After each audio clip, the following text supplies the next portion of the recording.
వెలుగుని చీకటి ఆపలేదు. ఎంత గాఢాంధకారమైనటువంటి చీకటైనా కూడా లైట్ వేయంగానే చీకటంతా వెళ్ళిపోతుంది. చీకటి ఆపలేదు వెలుగుని.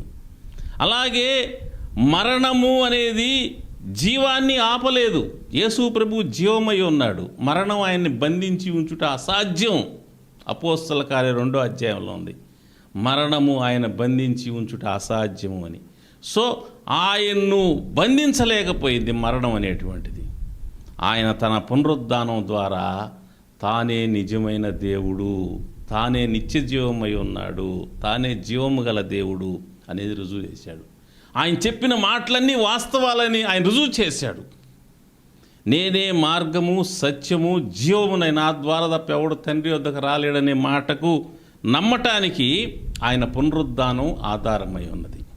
నేను మొదటివాడును కడపటివాడును జీవించువాడును మృతుడినైతే ఇదిగో యుగయుగముల సజీవుడై అని చెప్పిన మాటలు నమ్మటానికి ఆయన పునరుద్ధానం ఆధారమై ఉన్నది. అందుకనే ప్రపంచంలో అనేక మంది ఆయన నమ్మగలుగుతూ ఉన్నారు.